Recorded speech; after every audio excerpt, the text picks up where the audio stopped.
यहाँ पे मार्केट थोड़ा सा नीचे है, इसमें डरना डरने की घबराना नहीं जरूरत है। है, हाँ। तुम्हें थोड़ा सा, क्योंकि तुम लॉन्ग टर्म इन्वेस्टर हो, याद कराते हैं राइट, आपको, राइट। तुम लॉन्ग टर्म इन्वेस्टर हो, तुम्हें रुकना पड़ेगा। सी पहले तो समझना जरूरी है उस जी। सिचुएशन को, सोल्यूशन बाद में आता है। क्योंकि साइकोलॉजी में एक कॉन्सेप्ट होता है बिहेवियरल चेंज का। राइट। आप अगर अपनी बातों से, अपने टूल्स से, अपने सोल्यूशन से अगर आप एक इन्वेस्टर की जिंदगी में प्रभाव ला सकते हो, Very तो it true. Will have a multiplier effect.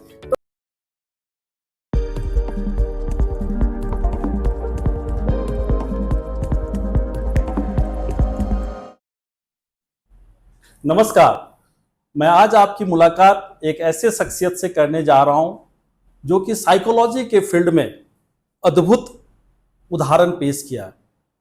ये डॉक्टर साइकोलॉजी में तो हैं ही, डॉक्टरेट तो साइकोलॉजी में किया ही है, मगर साथ ही साथ ये अपने बैच की गोल्ड मेडलिस्ट भी रही है। और सबसे बड़ी बात यह है कि ये मनी मेकिंग के फील्ड में। तो आज मिलते हैं डॉक्टर संगीत कौर जी से। संगीत Kaur ji PGI mutual fund में सीनियर वाइस प्रेसिडेंट हैं और ऑल द वे मुंबई में हम लोगों से मिलने के लिए आई हैं। तो थैंक यू वेरी मच संगीत जी। बहुत बहुत धन्यवाद मिश्रा जी बुलाने के लिए मुझको यहाँ पर, और आपसे मिलने के लिए बहुत बहुत धन्यवाद। Thank you once again, thank you कि ऑल द वे आप आई हैं और फटाफट हमारे स्टूडियो में आ गई कि हम लोग इस बात को डिस्कशन करना शुरू कर रहे हैं। बिल्कुल बिल्कुल, बहुत इंपॉर्टेंट टॉपिक है, इसलिए पहले जल्दी से इसको कर लेना चाहिए। So nice, so nice, so nice of you.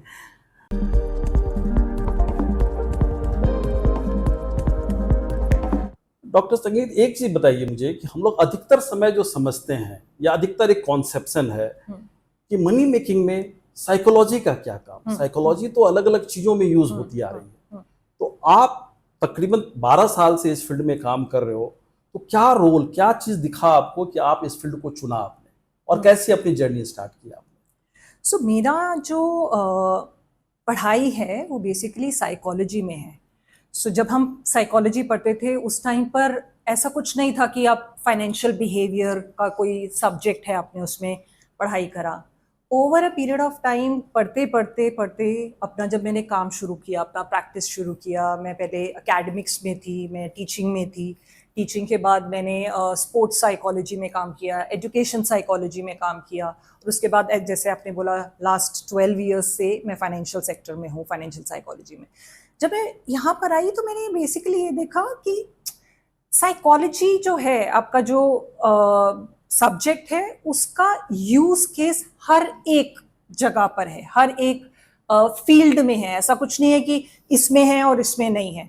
और स्पेशली जब मैं फाइनेंशियल बिहेवियर को पढ़ना शुरू किया, उसमें काम करना शुरू किया, उसमें प्रोजेक्ट्स करने शुरू किए, हमने टूल्स बनाने शुरू किए, और मैंने इन्वेस्टर्स के साथ, एडवाइजर्स के साथ इंटरेक्ट करना शुरू किया, तो मुझे समझ में आया, एंड मोर ओवर रीडिंग के साथ समझ में आया कि हर चीज जो भी हम पैसे से रिलेटेड करते हैं वो आपके दिमाग, आपके बिहेवियर से रिलेटेड होता है। और मैं बहुत बड़ी मानने वाली हूँ, जो हम बात करते हैं ना नेचर और नर्चर की। सो हर चीज में आपका नेचर और नर्चर आता है। नेचर आपका जो बायोलॉजी है, आपका दिमाग कैसे बना हुआ है, हम लोग ह्यूमन बींग्स कैसे हैं, और नर्चर जो भी आपके एक्सपीरियंसेस हैं, आपकी मनी स्टोरीज हैं, आप कैसे बड़े हुए हो, आपने क्या सीखा है, आपके पेरेंट्स ने क्या सीखा है, आप कौन से कल्चर में हो, आप छोटे होते थे तो कैसा आपका रिलेशनशिप था, आपने कैसा देखा। Over a period of time आप वैसे से बनते जाते हो, और उसका आपके हर एक छोटे मोटे डिसीजन मेकिंग जो भी मनी से रिलेटेड है, चाहे आपने पैसा कमाना है, चाहे आपने बजटिंग करना है, चाहे आपने सेविंग करना है, चाहे आपने इन्वेस्टमेंट करना है, उसके ऊपर बहुत बहुत बहुत बड़ा प्रभाव उसका होता है। ये मेरा मानना है, और ये मैंने एक्सपीरियंस किया। और इसी से रिलेटेड ही मैं जब भी इन्वेस्टर्स के साथ बात करती हूँ या मैं एडवाइजर्स के साथ बात करती हूँ, मैं ऐसे ही कॉन्सेप्ट्स को बहुत सिंपल तरीके से समझाने की कोशिश करती हूँ। क्योंकि हम अभी मैं अपने कुलीग्स के साथ आते हुए बात कर रही थी कि साइकोलॉजी जो उसका काम है हर चीज को सिंप्लीफाई करना। Very true, very true. उसको सिंप्लीफाई करना, जो कि बहुत बड़ा हुआ लगता है आपको, उसको कैसे आप छोटे से शब्दों में बड़े सिंपल करके समझा सकते हो, बता सकते हो, और उसका जो हुआ है उसको कम कर सकते हो। उसका काम आपका बिहेवियरल फाइनेंस करना। So nice, so nice of you. क्योंकि देखिए बचपन से जब हम लोग देखें, हम लोग ये बचपन से लेकर और आज भी वही चलता है कि मनी को लेके जो थॉट है घरों में, कि पैसा कुछ भी नहीं, जो अपने इंडियन कल्चर में जिस तरह से बनाया गया है इसको, और ठीक उलट पैसे की जरूरत हर जगह, हर रोज, हर वक्त पड़ती है। कोई ऐसा किकिंग पॉइंट जिसके कारण से आपको लगा नहीं इस फील्ड को मुझे चुनना चाहिए, कोई ऐसी कोई कहानी, कोई ऐसी चीज जो आपको याद आ रहा हो? ऐसा तो कुछ kicking field I would say कुछ है, कुछ नहीं है। साइकोलॉजी के लिए किकिंग फील्ड, मैं कभी साइकोलॉजी में आना नहीं चाहती थी। राइट। मुझे आज भी वो दिन याद है जब मेरी सिस्टर मेरा फॉर्म भर रही थी और मैं रो रही थी बैठ के, क्योंकि she wanted me to come in psychology and I was like कि नहीं, मुझे नहीं जाना, मुझे नहीं समझ में आता। बट स्लोली एंड स्टेडली जब मैंने उसको पढ़ना शुरू किया, उसका इम्पैक्ट देखना शुरू किया कि कितना प्रैक्टिकल सब्जेक्ट है, और ऐसा होते होते होते मेरा उसके लिए प्यार बढ़ता गया। और जैसे जैसे मैंने अपने ऐसा बताया कि मैं यहाँ काम कर चुकी हूँ, तो उन एरियाज में जब मैंने प्रैक्टिकली इम्पैक्ट देखा कि भाई इसको लगाने से आप मासेस तक पहुंच सकते हो, वेरी ट्रू। वो चीज मुझे बहुत ज्यादा प्रभावित करने लगी। और बिहेवियरल फाइनेंस में आने का एक बहुत बड़ा रीजन ये था कि जब मैंने प्रैक्टिसिंग अपना शुरू किया, जब मैंने मेरा फर्स्ट जॉब लगा बिहेवियरल फाइनेंस के एरिया में, प्रॉस्पर फिट करके एक कंपनी थी, वहाँ पे मैंने प्रोडक्ट्स बनाने शुरू किए, तो आई कुड सी कि प्रैक्टिकली इसके साथ रिपल इफेक्ट होता है। तो आप अगर अपनी बातों से, अपने टूल्स से, अपने सॉल्यूशन से अगर आप एक इन्वेस्टर की जिंदगी में प्रभाव ला सकते हो, तो it will have a multiplier effect. तो एक को इम्पैक्ट किया, उसकी 5 मिनिमम 4 से 5 लोगों की फैमिली को आप इम्पैक्ट कर रहे हो, और इससे बड़ी आई थिंक कोई सेवा या नोबल कॉज नहीं हो सकता। So over a period of time it has become for me a very very important cause in my retirement, कि किस तरीके से मेरे टूल सॉल्यूशंस, मेरा साइंस, मेरा एक्सपर्टीज अगर किसी की लाइफ में थोड़ी सी ज्यादा इनकम, थोड़ी सी ज्यादा सेविंग, थोड़ा सा ज्यादा प्रॉफिट जनरेट कर सकता है, अगर उससे उसकी लाइफ में इम्पैक्ट हो रहा है, उसकी फैमिली की लाइफ में इम्पैक्ट हो रहा है, and all together you are multiplying impact on financial literacy also, आपका फाइनेंशियल इंक्लूजन आ रहा है। अगर आप वो कर सकते हैं तो आप बहुत अच्छे प्रोफेशन में, आप बहुत अच्छे प्रोफेशन में हैं। आप लोगों को सही तरीके से उनका पैसा इन्वेस्ट करके उनको कैसे मल्टीप्लाई करना है, वो आप करते हैं। So for me all the advisors in the industry, all the people who are working to nudge, जो नज कर रहे हैं, आप सही डिसीजन लो, अपने पैसे को लेकर सही डिसीजन लो, बहुत बढ़िया काम कर रहे हैं। तो मेरे को तो उससे ज्यादा क्या है, और साथ में आपको सैलरी भी मिलता है आपकी कंपनी से, तो और बढ़िया क्या हो सकता है। पैसे को ज्यादा बढ़े सबके, उसको नर्चर करते करते अपने भी पैसे बढ़ते हैं। क्योंकि जैसे आपने मुझे बोला ना कि हर चीज पैसे से रिलेटेड है। आज सुबह से लेके शाम तक कोई इंस्टाग्राम पे रील बना रहा है फॉर एग्जांपल, या कोई नौकरी को जा रहा है, या कोई बिजनेस चला रहा है, सुबह से लेके शाम तक का जितना भी उसका जो भी रूटीन है, कहीं ना कहीं वो पैसे के साथ बंधा हुआ है। तो अगर आप उसको सही जगह पे कैसे इन्वेस्ट कर सकते हो, कैसे सेव कर सकते हो, कैसे कमा सकते हो, बढ़िया से बढ़िया कर सकते हो, जिससे कि आपका पूरी फैमिली का बेनिफिट हो, तो that is something which you are doing noble. बिल्कुल, आप बिल्कुल सही कह रही हैं डॉक्टर सगनी, कि पैसा सब कुछ नहीं है, मगर पैसा बहुत कुछ है। पैसा बहुत कुछ है, उसके बिना आपका जीवन यापन और एक खुशी नहीं रह सकती, और पैसा है तब आप ढूंढते हैं कि बाकी खुशियां भी कैसे। एग्जैक्टली आज की डेट में हमने एक रिसेंटली रिसर्च किया, हम हर 2-2 साल के बाद रिसर्च करते हैं रिटायरमेंट को लेकर, और काफी फाइनेंशियल आपका इनकम, बजटिंग, सेविंग, इन्वेस्टमेंट, हम काफी सारे एंगल्स, एस्पेक्ट्स कवर करते हैं उसके अंदर। तो उसके अंदर हमने देखा है कि फाइनेंशियल एंजाइटी जो है वो बहुत बहुत बहुत बड़ा प्रॉब्लम है। तो हमने एक एम्प्लॉय बेस का उसमें स्पेसिफिकली पार्ट उसमें हमने एनालाइज किया, तो हमें पता लगा कि nearly 32%, which I feel is very very underrated, 32% of the employees are कमा रहे हैं, जॉब कर रहे हैं, एम्प्लॉयज हैं, उनके जॉब सिक्योरिटी है, but they are still feeling anxious, जिसमें से good amount of people, nearly 75% of the people, they are saying कि हम इतने एंशियस हैं कि हमारे जो काम पे असर हो रहा है, हमारी प्रोडक्टिविटी डिक्रीज हो रही है। और they are asking openly in the surveys, when we ask them, they are asking openly कि अगर हमारा एम्प्लॉयर जो हमारे को सैलरी प्रोवाइड कर रहा है, वो हमारे को आज की डेट में आपको एम्प्लॉय बेनिफिट के अंदर आपको इंश्योरेंस मिलती है, लाइक इंश्योरेंस, आपका टर्म प्लान मिल जाएगा या हेल्थ इंश्योरेंस मिल जाएगी। अगर उसके साथ साथ या उसकी बजाय अगर मेरे को किसी फाइनेंशियल प्लानर के साथ कनेक्ट करा दे, मेरा फाइनेंशियल प्लानिंग कर दे, जिससे मुझे समझ में आए कि जो मैं अपना टेक होम लेके जाता हूँ उसको मैं कैसे अच्छे से यूटिलाइज कर सकूं, is something which they are asking from the employees and they are saying कि अगर मेरा एम्प्लॉयर मुझे प्रोवाइड करता है तो मेरा लॉयलिटी उस कंपनी की तरफ इंक्रीज होगा, प्रोडक्टिविटी बढ़ेगी, प्रोडक्टिविटी इंक्रीज होगा, लॉयलिटी इंक्रीज होगा, मेरा एंजाइटी कम होगा। वो बहुत बहुत इंपॉर्टेंट फैक्टर है। और जो हम लोग मैं जो आज की डेट में पिजिम के साथ कर रही हूँ मॉर्निंग स्टार के बाद, तो हमारा मेन अगर एक सिंगल कॉज है कि हम कैसे इन्वेस्टर का एंजाइटी लेवल कम कर सके। तो जो मैंने आपको बात करी थी ना कि बिहेवियरल साइंस से एक बड़ा वाला हुआ जो है उसको कैसे सिंप्लीफाई करके आपको प्यार से समझा के आपको उसका हम सोल्यूशन दे सकते हैं, अगर वो पॉसिबल है, वो एंजाइटी कम हो जाएगी, आपको खुद को लगेगा कि ये सब कुछ मेरे कंट्रोल के अंदर है, अभी मैं इसको कंट्रोल कर सकता हूँ, अभी मैं अपना फाइनेंशियल लाइफ नेविगेट कर सकता हूँ। वो कॉन्फिडेंस आना बहुत जरूरी है। वो कॉन्फिडेंस आएगा तो आपको मोटिवेशन मिलेगी और आप वो करोगे। तो वो हमारा मोटिव रहता है, whatever we do, whether it's like sessions, products, जो भी हम करते हैं, तो हमारा एक वो मेन एक ये लो एंकर पॉइंट, जो बिहेवियरल गैप दिखती है उसको कैसे हम ब्रिज कर सकते। एग्जैक्टली, वो एक अभी मैं अगर मुझसे पूछेंगे, पिछले 20-21 सालों से मैं इस फील्ड में काम करता हूँ, एज ए MFD हमारी ऑर्गेनाइजेशन है, तो हम लोग जब देखते हैं उसमें कि आज भी ऑफ कोर्स ये नंबर्स काफ़ी कम हुए हैं, मगर आज भी जब इन्वेस्टर्स आते हैं और कहते हैं कि मुझे लंबे समय तक पैसे रखने हैं, मगर किसी कारण से 5 साल 10 साल 15 साल की बात करते हैं, किसी कारण से किसी वजह से मार्केट में एक वॉलेटिलिटी आती है और उनके पैसे कम दिखने लगते हैं, तो उनकी एंग्जाइटी बढ़ जाती है और वो कहते हैं कि भाग जाऊंगा, निकल जाऊंगा यहाँ से। करेक्ट। ऐसे सिचुएशन को कैसे एड्रेस करते हो आप लोग? पहले तो समझना जरूरी है उस सिचुएशन को, सोल्यूशन बाद में आता है, क्योंकि साइकोलॉजी में एक कॉन्सेप्ट होता है बिहेवियरल चेंज का। तो बिहेवियरल चेंज का जो थ्योरेटिकली बोला जाता है कि 6 स्टेप्स होते हैं, और 6 स्टेप्स ऐसे नहीं कि मैंने 1 2 3 4 5 6 कर दिया।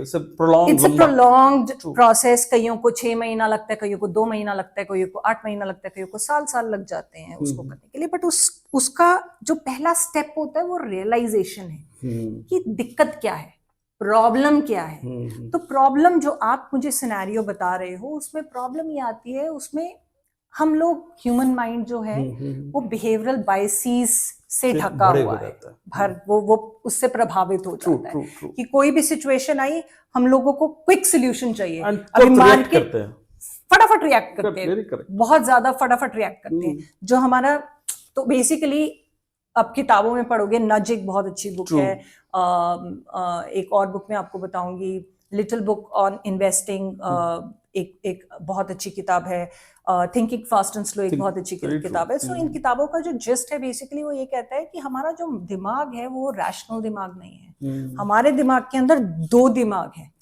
एक है सिस्टम 1, एक है सिस्टम 2। अब सिस्टम 1 क्या करता है, वो फटाफट आता है, कोई भी प्रॉब्लम आई, कोई भी डिसीजन मेकिंग, मार्केट नीचे गिरी, मेरे फंड्स नीचे गिरे, अभी मुझे रिएक्ट करना है, ये प्रॉब्लम आ गई। तो सिस्टम 1 पहले भाग के आता है और कहता है कि ना यार अभी मैं इसको सॉल्व करता हूँ, मैं अपने फंड्स निकाल लेता हूँ। करेक्ट। सिंपल सोल्यूशन है, पैसा निकाल लेता हूँ, टिक के बैठ जाता हूँ और हो जाएगा काम। ये सिस्टम 1 का काम। सिस्टम 2 जो है वो सोचता है, विचारता है, वो ये कहता है कि मैंने किस थॉट से, किस फंडामेंटल से इसमें इन्वेस्ट किया था, मेरे एडवाइजर ने मुझे सजेस्ट किया था, उस टाइम हमने ABC उसका अल्फा देखा, हमने ये एनालिसिस किया, हमने वो एनालिसिस किया, हमने ये किया, हमने वो किया, और उसके बेसिस पे हमने ये डिसीजन लिया। तो सिस्टम 2 कहेगा नहीं, मार्केट शायद रिकवर करेगी, ये बहुत टेम्परेरी फेज है, यहाँ पे मार्केट थोड़ा सा नीचे है, इसमें डरना घबराना नहीं है। तुम्हें थोड़ा सा, क्योंकि तुम लॉन्ग टर्म इन्वेस्टर हो, याद कराते हैं आपको, तुम लॉन्ग टर्म इन्वेस्टर हो, तुम्हें रुकना पड़ेगा, इसलिए तुम्हें रुकने को बोलते हैं। तो हम ह्यूमन बींग्स क्या करते हैं, जनरली हम ह्यूमन बींग सिर्फ सिस्टम 1 पर रिलाई करते हैं, और सिस्टम 1 जो कहता है कि फटाफट पैसा निकालो और भाग लो, फास्ट हर चीज पर रिस्पॉन्ड कर लो।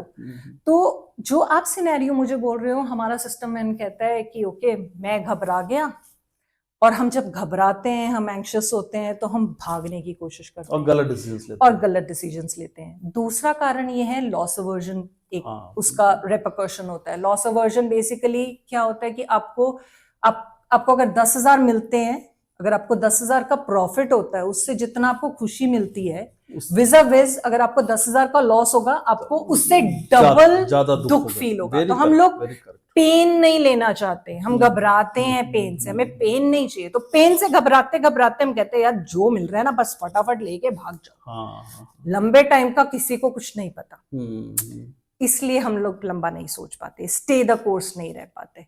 Right. और स्टे द कोर्स में वो दूर है, करेक्ट करेक्ट। कल को क्या होना है, 15 साल बहुत दूर है, और उसकी 15 साल मुझे probability की क्लियर बात नहीं हो है, रही है। प्रोबेबिलिटी की बात हो रही जी है। जी जी। तो वहां पर आपको कॉन्फिडेंस आपके अपने एनालिसिस के ऊपर, सिस्टम 2 से जो आपका एनालिसिस प्लस आया प्लस जो उसके आप ऊपर होना प्रोफेशनल चाहिए। जिनके साथ जुड़े हैं उनकी जो एग्जैक्टली, काउंसलिंग होती है उन्होंने उसके बेसिस एग्जैक्टली पे। जी, आपके एडवाइजर ने जो बोला है उसके ऊपर विश्वास रखना बहुत बहुत बहुत मायने रखता है। करेक्ट अगर आपको छींक आती है, आप बीमार होते हो, आप डॉक्टर के पास जाते Very हो, true. डॉक्टर एक दवाई देते हैं, आप ये तो नहीं कहते कि अगर आज दवाई काम नहीं करी तो आप दोबारा डॉक्टर के पास जाके पूछते हो ना। आप ये तो नहीं कहते कि दवाई खत्म होगी, अब दवाई काम नहीं कर रही तो मैं फटाफट दूसरे डॉक्टर के पास चला जाऊं, ट्रू। मैं वहां से दूसरे डॉक्टर के पास चला जाऊं। आपको अल्टीमेटली फेथ करना होता है You किसी न have to किसी have प्रोफेशनल के trust. ऊपर। You have to have trust. You have to have trust in yourself. अपने अंदर आपने अपना जो एनालिसिस किया, आपने जिस पर विश्वास करके रखा ये है, रास्ता शुरू किया। करेक्ट, आपने Very जिस पे correct. विश्वास रखा है। एंड दूसरा ये है कि हम लोग हमेशा सोचते हैं कि मार्केट, हमने यहाँ से शुरू किया, मार्केट ऐसे जाएगी। हाँ, जो कि मार्केट ऐसे नहीं जाती, ऐसे ऐसे ऐसे ही जाएगी वो। तो ऊपर भी आएगी, वो नीचे भी जाएगी, वो ऊपर भी आएगी, वो नीचे भी जाएगी। कोविड में कितने लोगों ने इन्वेस्ट किया, अभी देख लो उनके पोर्टफोलियोज कहाँ पे है। अभी it is again on the hype. So you can not say when the market will dip, but it will come back. That's the course of दो सत्यता है कि मार्केट नीचे भी जाएगा, मार्केट ऊपर भी जाएगा, मार्केट सीधा ऊपर जाता जाता नहीं रहेगा। दोनों को मान के चलना बहुत जरूरी है, बहुत जरूरी है। इतने दिनों के प्रैक्टिस में आपने क्या मिसकॉन्सेप्शन या मिथ पाए हैं मनी मेकिंग को लेके, या मनी को लेके ओवरऑल जो लोगों के दिमाग में चलता है, एक आम आदमी के दिमाग में क्या चलता है? जो समझदार है उनकी थॉट बिल्कुल अलग होती है। क्योंकि मैंने पिछले क्वेश्चंस में जो आपसे बात हो रही थी, तो हम लोगों ने देखा है कि पैटर्न काफी चेंज हुए हैं। होपफुली आने वाले दिनों में और चेंज होंगे। अब वो जो वरीज वाले जो क्वेश्चंस हैं, भागने वाले जो लोग हैं, उनकी संख्या लगातार गिरते जा रही है। करेक्ट। मगर अभी भी वो संख्या अगर कुछ है तो ये स्पेशली मिथ्स क्या क्या दिखते हैं जिस पे आप लोग काम ज्यादा कर रहे हो? मिथ्स तो बहुत सारे हैं, बट मैं सिर्फ 2 यहाँ पर बात करूंगी। मनी मेकिंग को लेके आई थिंक सबसे बड़ा मिथ जो है ओवर कॉन्फिडेंस। मुझे सब पता है, मैं सब कुछ कर सकता हूँ, मेरे को सब जानता है, आई एम वेरी इंटेलिजेंट, मेरे को पैसा कमाना भी आता है, मुझे उसको सेव भी करना आता है, मुझे लगाना भी आता है, मुझे एडवाइजर की जरूरत नहीं है, DIY का है, online digital products, digital availability, digital investments बहुत सारी आ गई हैं। तो हम लोग सोचते हैं कि हम लोग खुद ही कर लेंगे, क्या जरूरत है। अभी ये भी है कि हाँ हमें कमीशन देना पड़ेगा, कहीं ना कहीं तो मेरा पैसा कटेगा ही ना। कॉस्ट कॉन्शियस, जरा सी भी cost, and that is also again linked to your tendency of loss aversion. मुझे अपना ना थोड़ा सा भी नुकसान नहीं चाहिए, मुझे पेन नहीं चाहिए। वो ओवर कॉन्फिडेंस जो है, वो कहते हैं ना, ओवर कॉन्फिडेंस और कॉन्फिडेंस में एक बहुत थिन लाइन ऑफ डिफरेंस है। तो हमें वो पहचानना बहुत जरूरी है कि हम कहाँ पे लैंड कर रहे हैं और उससे हमारे को क्या नुकसान हो सकता है। That is there. Another important, which is ironically a little different misconception is हम लोग जब, मेरा मानना यह है कि पैसा जो कमाया जाता है ना, वो 3 तरीके से कमाया जाता है। वो 3 तरीके के अलावा आप मुझे बता सकते हो कि कौन से तरीके और हो सकते हैं, बट जितना मैं जानती हूँ, जितने मैंने पढ़ा है, 3 तरीकों से पैसा कमाया जाता है। एक आपका लैंड से पैसा कमाया जाता है, एक आपका लेबर से पैसा कमाया जाता है, और एक आपका कैपिटल से पैसा कमाया जाता है। आप इतने सवाल पूछ रहे हो, इस सवाल का आंसर देने के लिए मैं आपसे एक सवाल पूछती हूँ। आपको अगर मैं ये पूछूं कि आपका पैसा कहाँ से आ रहा है, तो आप मुझे क्या जवाब देंगे? निश्चित रूप से अगर तीनों चीज देखेंगे तो हमारे पैसे अधिकतर 2 जगहों से आते हैं। क्योंकि आप जो, अगर रॉबर्ट कियोसाकी की बुक आपने भी पढ़ी होगी, तो जो क्वाड्रेंट की बात किया उन्होंने, और सत्य है, वो आज भी सत्य है कि लेफ्ट से हाँ टाइम ट्रेड करके आप पैसा कमाते हो, अपना लेबर देके पैसा कमाते हो तो लिमिटेड ही हो सकता है आपके पास।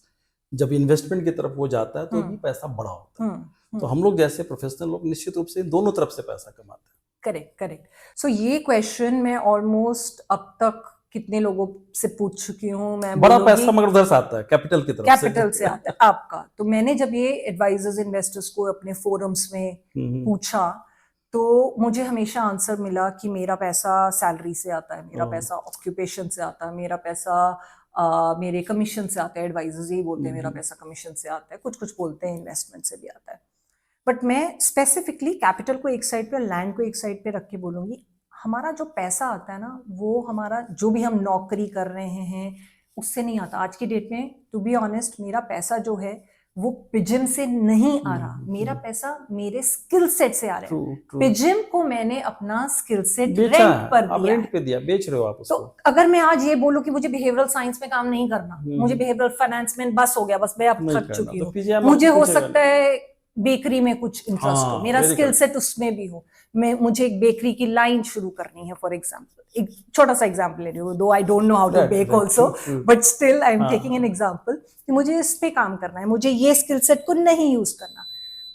तो अगर वो स्किल सेट मुझे पैसा कमा के देता है तो वो स्किल सेट मेरा प्राइमरी स्किल सेट बन जाएगा। True, very true. एंड वो मेरी लेबर है, मेरा टाइम है, मेरा एफर्ट है, मेरा स्किल सेट है, मेरा एक्सपर्टीज है, ये भी मेरा एक्सपर्टीज है। मेरा टाइम, मेरी लेबर मुझको पैसा कमा के दे रही है, मेरा कोई और टाइम, लेबर, कोई और स्किल सेट मुझको पैसा कमा के देगा। हम लोग क्या करते हैं, जो कि सिंपल एक माइंडसेट है, वो ये है कि कल को मेरी नौकरी चली जाएगी, क्या होगा, क्या होगा। करेक्ट। बट अगर मैं ये सोचना शुरू कर दूं, मेरा मिसकंसेप्शन है वो, अगर मैं ये सोचना शुरू कर दूं कि नहीं मैं ये कर सकती हूँ, मैं ये कर सकती हूँ, मैं ये कर सकती हूँ, तो आपके हाथ में, इन्वेस्टर के हाथ में, एक इंसान के हाथ में कंट्रोल आ जाता है। सो वो लोकस ऑफ कंट्रोल आपके अंदर होना बहुत जरूरी है। सो पैसा कमाने के लिए आपको अपना लोकस ऑफ कंट्रोल जो है वो अंदर रखना पड़ेगा, ना कि किसी और के ऊपर। नहीं, हो ही नहीं सकता, आप कमा ही नहीं सकते। एग्जैक्टली। सो वो चीज जो है वो मेरी, अब मैं बहुत आर्टिकल्स भी लिखती हूँ, एंड हमारा एक रिटायरमेंट की तरफ से एक इनिशिएटिव भी है, काफी बड़ा काम कर रही है। सो हम लोग 50 गिग्स बेसिकली हमने पब्लिश किया है। सो उसमें हर एक पन्ने के ऊपर 50 डिफरेंट गिग्स हैं। सो अब ये नहीं है कि वो इन्फॉर्मेशन आपको गूगल से नहीं मिल सकती, बट इट इज बेसिकली अ नज। वो आपको नज करता है कि आप ये भी कर सकते हो, आप ये भी कर सकते हो, आप ये भी कर सकते हो, आप ये भी कर सकते हो। और उसमें हमने प्रॉपरली इंटरव्यूज लिए हैं लोगों के, जहां पे उन्होंने टुवर्ड्स रिटायरमेंट और रिटायरमेंट से पहले अपना प्राइमरी जॉब छोड़ के कुछ नया शुरू करा। करेक्ट। ये बहुत कॉमन होते जा रहा है आज के डेट में। एक इनकम के साथ alternative income, multiple income sources generate किए। अभी एक इनकम में कमा रही हूँ, वो मेरा खर्चा पूरा कर रही है घर का।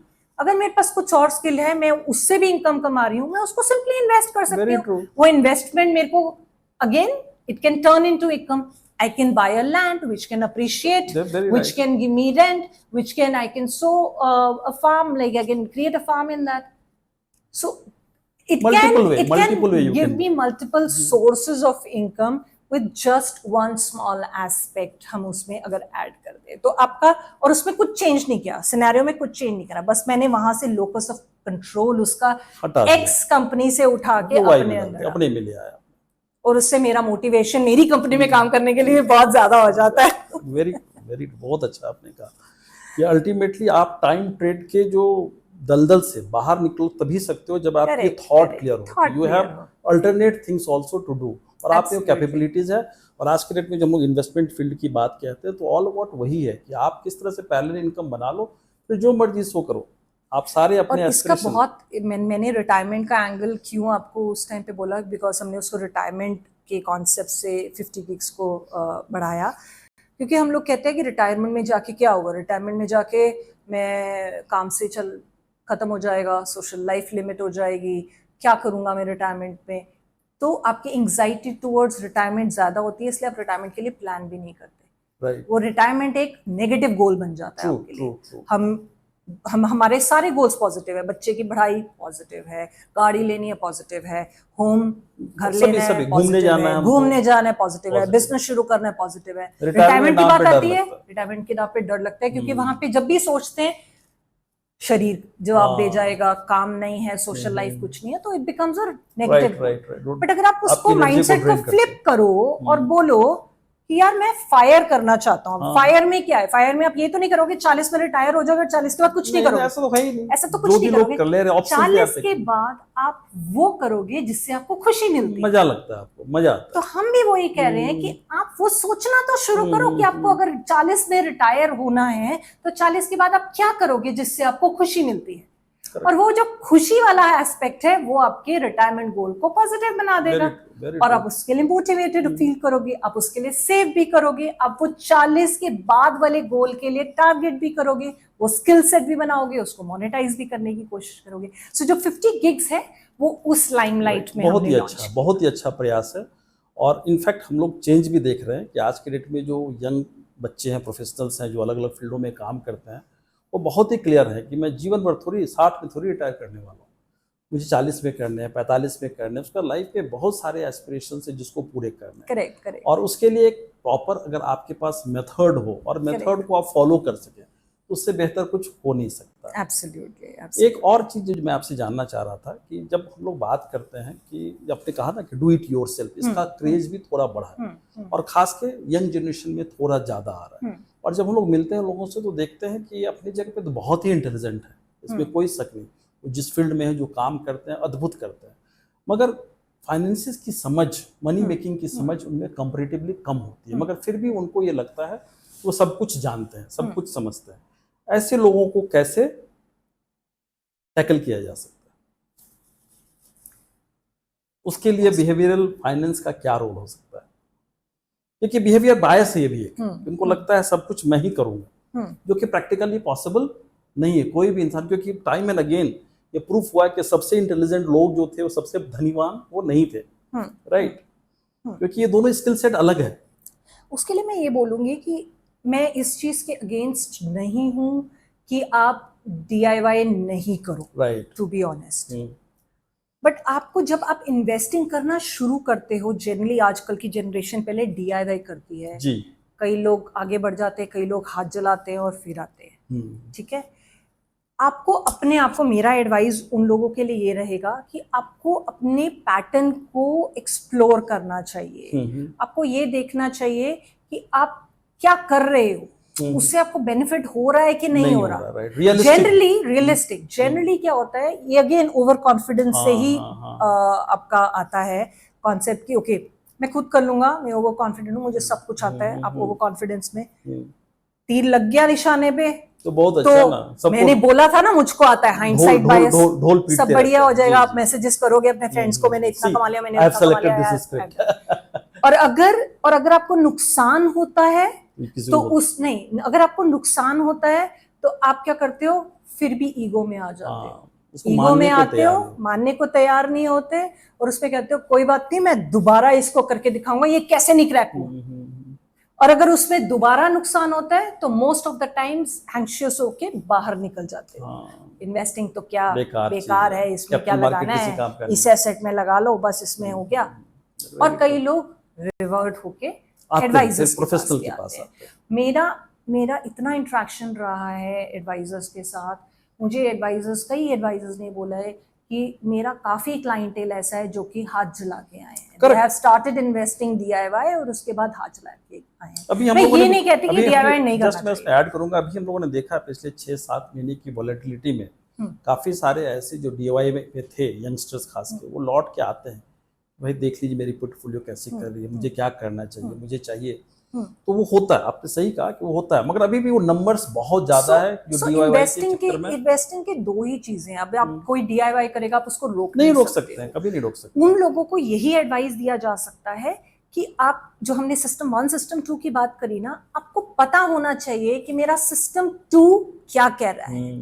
तो आपको रीजन क्यों इन्वेस्ट करना है, रिसर्च क्या क्या चीजें देखकर इन्वेस्ट करना है, इनॉक्यूलेट, डिसीजन लेने से पहले थोड़ा सा रुको, अपने दिमाग को टाइम दो, प्रोसेसेस को टाइम दो, और सिस्टम 2 से अगर आप इन्वेस्ट करते हो और उसके बाद आप फीडबैक लूप होना चाहिए कि हाँ मैंने इन्वेस्ट किया, मैंने ये सारी चीजें देख के किया, मेरे को 2-3 लोगों ने सलाह दी, या मैंने ऐसे अपने एडवाइजर से बात करी, चाहे मैं डायरेक्टली काम नहीं कर रहा हूँ, मैंने किसी जो किसी से फाइनेंशियल बात एडवाइजर है उससे बात करी, या मैंने ये सारी चीजें देखकर इन्वेस्ट किया, अभी मेरे को इसमें प्रॉफिट हो रहा है कि नहीं हो रहा, मैंने कहाँ गलती करी, तो वो आपको you have to go back and see कि कहाँ Correct, गलती करी. correct. That is one way. Another way is simply जिसका काम उसी को साझे. Very true. आपको छींक आती है, आप बीमार होते हो, बुखार चढ़ता है, आप डॉक्टर के पास जाते हो. वैसे ही आप अगर फाइनेंसिस के लिए ये सोच लो, अब डॉक्टर के पास भी जाते हो, कुछ बीमारी हुई तो अब, और कोविड के बाद ये बहुत ज्यादा बढ़ गया, अभी छींक आती है तो फटाफट हम भागते जाते हैं, कोई पैरासिटामोल नहीं लेता या कोई और दवाई नहीं लेता. चीजें बदली. आप 1500 रुपया जाके फी भी दे के आते हो, हर बारी दे के आते हो. एक बारी तो नहीं है कि एक बारी महीने में दे दी तो अगली बारी डॉक्टर नहीं लेगा. तो उसी तरीके से आपको ये पता होना चाहिए कि मेरे फाइनेंसेस का जो डॉक्टर है किसी ट्रस्ट वर्दी फाइनेंशियल प्रोफेशनल के साथ आप एसोसिएट हो और उनको सब कुछ दे दो अपना. Correct. और उनको मैनेज करने दो, उनको ऑटो पायलट पे simple, and it is very simple. आपका दिमाग नहीं यूज हो रहा, आपके बाइसेस यूज नहीं हो रहे, आप उनसे पूछो, लॉजिक समझो उन्होंने क्यों करा, उनके साथ बैठ के समझो, सीखो, थोड़ा थोड़ा शायद खुद ट्राई भी करो, सो दैट आपको भी नॉलेज आए, डीआईवाई जो आपकी अंदर वाली भूख है डीआईवाई की वो भी सेटिस्फाई हो जाए. बट आपके हाथ में एक पक्का स्टेबल एस्पेक्ट होना चाहिए, रिसोर्स होना चाहिए जो आपके फाइनेंसेस को मैनेज करे. तो यही दोनों एस्पेक्ट्स में बोलूंगी. हम लोग कहते भी हैं, इनफैक्ट हम लोग कहते भी हैं अपने जो यंगस्टर्स लोग आते हैं, मैं कहता हूँ कि ठीक है, आपको जो भी एक्सपेरिमेंट करना है एक लिमिटेड अमाउंट पे जरूर करो, नहीं तो आप खुश नहीं रहोगे, उसको लगेगा कि मुझसे छूट गया कुछ. लेकिन मेजर अगर कुछ है तो फिर आप किसी न किसी प्रोफेशनल के साथ जुड़ के करो, नॉट नेसेसरी आप मेरे साथ जुड़ो. जो भी आपके पास आप जिनको ठीक समझते हो उनके साथ जुड़ जाओ, काम करो, ताकि आपको वो एडवांटेज मिलेगा, दिखेगा. और कल को आपके पास वो स्कोप है कि आप चाहो तो सारे के सारे चीज एक जगह आ सकते हो, या वाइस वर्सा. बिल्कुल वाइस वर्सा कर सकते. राइट. मैडम एक और चीज पूछना चाहेंगे आपसे कि चूंकि अभी रिटेल इन्वेस्टर्स लगातार बढ़ रहे हैं म्यूचुअल फंड इन्वेस्टमेंट की तरफ, तो जो बिहेवियरल फाइनेंस का रोल तो निश्चित रूप से हम लोग इतनी देर से यही बात कर रहे हैं और इसकी बढ़ती जा रही है. इसमें और क्या क्या नई चीजें आप देख रही हैं जो आने वाले दिनों में आ सकता है, या कुछ ऐसा कुछ जो आप बताएंगे? मैं बहुत कुछ देख रही हूँ और मैं बहुत खुश हूँ जी. उस चीज को देखते देखते, और हम लोग काफी हद तक वो इम्प्लीमेंटेशन में भी लेके आ रहे हैं.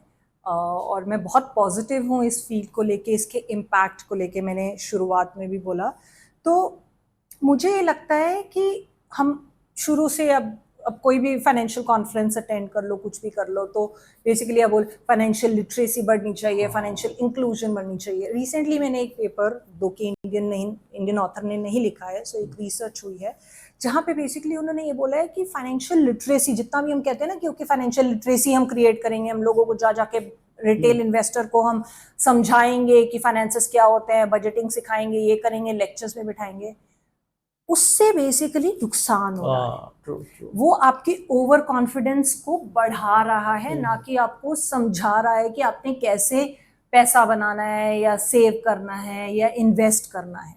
करेक्ट. आपको चाहिए क्या? अब बिहेवियरल फाइनेंस कैसे हेल्प करेगा? बिहेवियरल फाइनेंस जो है वो सॉल्यूशंस, डिजाइन की बात करता है कि एक चीज को मैं कैसे सिंपल बना दूं, मैं कैसे एक इन्वेस्टर को बताऊं कि तुम गलती कर रहे हो, या मैं कुछ ऐसा हर्ट किए बिना, करेक्ट, या मैं कैसे अपने सॉल्यूशन के अंदर जो मैं प्रोवाइड कर रहा हूं, जैसे फॉर एग्जांपल 50 गिग्स की बात करी मैंने, वो कुछ नहीं है, वो एक 50 पन्नों की किताब है, बट वो 50 पन्नों की किताब इतनी पावरफुल है क्योंकि उसमें हमने नजेस क्रिएट किए हैं, हमने उसमें 50 नई चीजें डाली हैं, 50 नई स्किल्स के बारे में बात करी है, हम एक कॉन्सेप्ट बता रहे हैं उसके अंदर कि ये आपका माइंडसेट चेंज चाहिए और इतने लोग कर रहे हैं, तो उससे क्या हो रहा है, you are nudging, so it's a solution for me. So आप कैसे नए नए सोल्यूशन बना सकते हो, या एग्जिस्टिंग सॉल्यूशंस में, चाहे फंड्स हैं, चाहे और कुछ सॉल्यूशंस है, उसके अंदर आप कैसे कि डिजाइन में फर्क डाल सकते हो. Correct is the like future game, I believe. So internally I also consult the marketing and communication team. तो किस चीज को कैसे लिखा जाना चाहिए so that it grabs the attention of the user, of the investor. ये नहीं कि वो आके हमारे फंड्स बाय करे, ऐसा नहीं है, बट उसको सही डिसीजन लेने के लिए क्या हिट करेगा, क्या जरूरत है, वो हमें मापना चाहिए और वो हमें उसके सामने पहले प्रेजेंट करना चाहिए। तो आप कुछ लिख रहे हो कि invest in SIP, invest in SIP, doesn't make sense, वो नहीं जब हिट तक करेगा। इमोशंस अगर उसमें मैं ऐड नहीं उसमें हो ये रहे बोलूं कि invest in SIP for happy retirement, for a very beautiful very retirement, true, very true, मैं ऑन द गो जी जी, एग्जाम्पल ले रही हूँ, वेरी ब्यूटीफुल, तो आपको एकदम हाँ इमोशन एक दिखेगा आपको, साथ में अगर मैं कुछ पिक्चर दे दूं उसकी, हाँ हाँ, तो you would be able to correlate, relate right, कि आप क्या कर रहे हो, what money can buy you during your retirement, exactly. Right. तो वो एस्पेक्ट्स जो हैं वो बिहेवियरल फाइनेंस या बिहेवियरल साइंस से आते हैं। हम लोग वो चीज़ें लेके अपने जो भी सोल्यूशनिंग कर रहे हैं आज की डेट में, या हम कम्युनिकेशन करते हैं आज की डेट में, या हम प्रोडक्ट्स में, इन्वेस्टमेंट्स में बिहेवियरल फाइनेंस को लाने की कोशिश कर रहे हैं, so that we can nudge the investor towards right money decisions। वो अपने पैसे को किस तरीके से अच्छे तरीके से बढ़ा सके, कमा सके, सेव कर सके, बढ़ा सके, और उसको समझ आए कि मुझे Right. अपने पैसे के साथ खेलना कैसे है, कैसे वो आगे चीज बढ़ना, कैसे आगे बढ़ना है। और जैसे मैंने स्टार्टिंग में बोला था, मैं वही चीज दोबारा बोलूंगी, वो रिपल इफेक्ट कैसे आएगा, आएगा? आप कैसे एक को इम्पैक्ट करके, जैसे हम छोटे होते थे तो हम ये सुनते थे कि अगर घर की फीमेल पढ़ जाए तो पूरा परिवार पढ़ It's जाता true, है, it's true. वैसे ही है कि आप फैमिली में आज की डेट में men and women are equals, True. एक का भी फाइनेंसेस आप ठीक कर देते हो तो आपको रिपल इफेक्ट पूरी फैमिली में एंड मल्टीप्लायर इफेक्ट Very आता true, है। very true. तो I think that is what the motto of behavioural finance nowadays, and I am sure कि वो बढ़ता रहेगा India and globally towards giving more behaviourally oriented and design solutions. बहुत बहुत important चीज़ है, बहुत इंपॉर्टेंट सब्जेक्ट आप कवर कर रहे हैं मैडम। Thank you. एक्चुअली में time and again it is proven कि मार्केट तो पैसे बनाते हैं मगर इन्वेस्टर सारे पैसे नहीं बना पाता है। और क्यों नहीं बना पाता है, तो उसकी वजह सिर्फ और सिर्फ यही है कि बिहेवियरल गैप है। मॉर्निंग स्टार में एक रिसर्च होता था, माइंड द गैप, जी। और वो over a period of time उसका एग्जैक्ट लाइक कॉन्सेप्ट या उसका साइनॉप्सिस अगर आप बोलोगे, वन लाइनर अगर समराइजेशन यही है कि आपका जो इन्वेस्टमेंट है वो पैसा बना रहा है, उसका रिटर्न ज्यादा है विज़ उसी इन्वेस्टमेंट में इन्वेस्टर का रिटर्न कम है। क्यों? क्योंकि वो बिहेवियरल बायसेस से इंपैक्टेड होता है। मार्केट नीचे गया फटाफट निकाल लिया, मार्केट ऊपर गया तब भी थोड़ा सा गया ऊपर तो फटाफट निकाल लिया, आपको पता नहीं है कितना ऊपर जाएगा। तो buying at the high and selling at the low, loss aversion, किसी ने बोला इन्वेस्ट कर दिया, एनएफओ में इन्वेस्ट कर दो, आईपीओ में इन्वेस्ट कर दो, आप कर लेते हो without seeing the fundamentals. I am not saying कि एनएफओज, आईपीओज और XYZ investment is wrong. Use your system to suitable to you. बात करो फाइनेंशियल एडवाइजर्स के साथ, काम करो, और जिसका काम जिसको साझे है उस पे बिलीव करो। ट्रस्ट रखना बहुत जरूरी है जो भी आप करते हो, तो अपने ऊपर भी और जिसके ऊपर आपने अपना पूरा पैसा दे दिया उसके ऊपर भी ट्रस्ट रखना बहुत जरूरी है। आप जितनी ड्यू डिलिजेंस करना है कर लो, वो पहले कर लो, वो पहले कर लो, अच्छे से कर लो। उनकी क्या क्वालिफिकेशन है, वो क्या करते हैं, कितना उनके सब कुछ देख लो, रिलेशनशिप है, सब कुछ अच्छे से जांच परख कर लो, उसके बाद आप इन्वेस्ट करो उनके साथ अपना टाइम, अपना पैसा, and then trust for some time. Very right. It's not hopping is not a good thing. किसी ने बड़ा अच्छा कहा ना कि आप टिकट ले रहे हो यहाँ से कलकत्ता जाने को और हर स्टेशन पर उतरोगे, तो कितने दिन में पहुंचोगे? करेक्ट। तो शायद महीनों लग जाएंगे यहाँ से कलकत्ता जाने को। करेक्ट। आप एक बीज बोते हो और उसको बोलते हो कि ये पेड़ बन जाएगा, बट आप बीज को थोड़ा थोड़ा बड़ा होता है तो आप खींच के देखते हो, बड़ा हो गया, ऐसा तो नहीं करते ना। नहीं कर सकते। So you have to give ample amount of time with a particular advisor, with a particular journey से पहले डिसाइड कर लेना है कि मुझे क्या करना है। So nice talking to you. Thank you so very much. बहुत अच्छा लगा आपसे बात करके, और उम्मीद करते हैं आगे भी आपसे बातें होती रहेंगी, न्यू कॉन्सेप्ट आप लाएंगी। Thank you so much. हमारे लिए और हमारे सारे तमाम दर्शकों के लिए बहुत ही काम का होगा। बिल्कुल। Thanks a lot. Thank you so much. बहुत अच्छा लगा आपसे।